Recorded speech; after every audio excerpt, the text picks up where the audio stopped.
Today in this lecture we will talk about summary of urine concentrating mechanisms and changes in osmolarity in different segments of nephron. We know that when urine formation is taking place, the filtrate is passing through different segments of the nephron, and there are changes in concentration of the filtrate in different segments of the nephron in the whole process of urine formation. So today we will just briefly summarize all those processes, those mechanisms in different segments, and we have discussed each and every segment in detail. This is just the summary. First of all, we will talk about this proximal portion, the proximal segment, then the descending limb, then the thin ascending, then the thick ascending, then the distal tubule, and finally the collecting ducts. So if we look at the different concentrations in the proximal tubule, of the nephron, there is literally no change in the concentration of fluid, because in the proximal tubule, about 65% of electrolytes are absorbed in this proximal portion. But along with the absorption of electrolytes, there is a reabsorption of water as well. So the concentration of the fluid remains the same. There is no change in the concentration in the proximal tubule. Now this is the osmolarity, and these are different. We have made different segments of the nephron. Now, what happens in the loop of Henle? What happens in the loop of Henle? In the loop of Henle, the concentration of the fluid during the urine formation process depends on whether there is antidiuretic hormone secretion or not. If there is antidiuretic hormone secretion, then the concentration rises, and it may increase up to 1200. It may increase up to 1200 milliosmol, because in this portion, in this loop of Henle, in this descending, this is basically the descending, we are talking about the descending portion, the thin descending portion of the loop of Henle. In the descending loop of Henle, there is reabsorption of water. But there is no reabsorption of electrolytes like sodium. So the electrolytes remains in the descending loop of Henle, but the water is reabsorbed. So the concentration increases. The concentration of fluid in the descending limb increases tremendously. If there is no antidiuretic hormone secretion, then the concentration still it increases, but not that much. And the reabsorption of water in the descending loop of Henle is through aquaporin 1 channels. It is the reabsorption of water in the proximal tubule is also through the aquaporin 1 channels, and it is through the aquaporin 1 channels in the descending loop of Henle as well. Now coming towards the ascending limb of the loop of Henle. Initially, we have the thin ascending limb of the loop of Henle, and then the thick ascending limb of loop of Henle. What happens in the thin and thick ascending limbs of loop of Henle is that in this portion, water cannot be reabsorbed. But electrolytes can be reabsorbed. So water remains in these portions, but electrolytes are reabsorbed. So fluid in these portion, in the thin ascending and thick ascending limb of loop of Henle, it becomes dilute. So the concentration in the thin ascending and thick ascending limb of loop of Henle falls. It falls down. So in the thin ascending limb of loop of Henle, it may fall down to 140 milliosmol, and in the thick ascending limb of loop of Henle, it falls further up to 100, and it's because there is reabsorption of electrolytes, but water remains in the tubule, which leads to decrease in the concentration of the fluid. Now the fluid enters into the distal tubule. There is an early segment of the distal tubule and then the late segment of the distal tubule.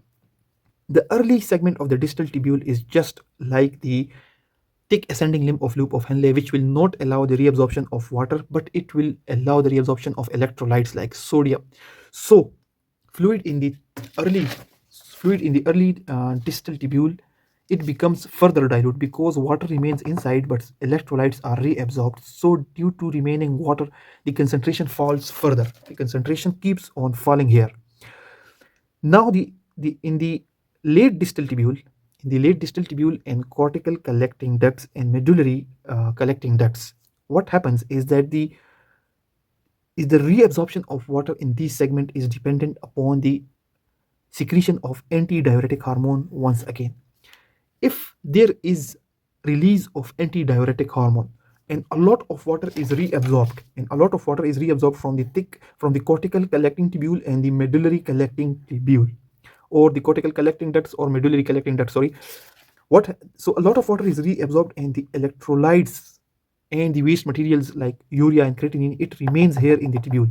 So once again the concentration of the fluid in this segment, it rises because fluid has been reabsorbed.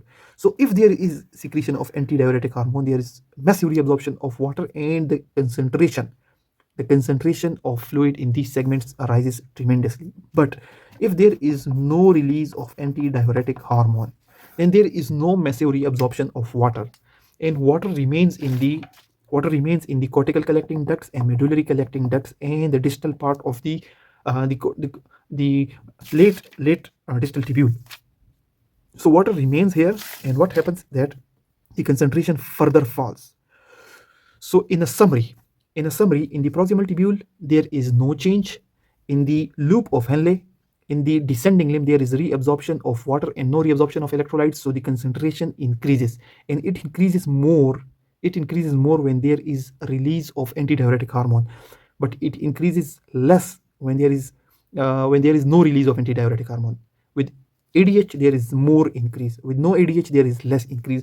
Why? Because when ADH is secreted, it acts here especially in the medullary and cortical collecting ducts, and it leads to reabsorption of urea, and urea comes into the medullary interstitium, and it overall increases the concentration of the medullary interstitium. This thing we have discussed in detail.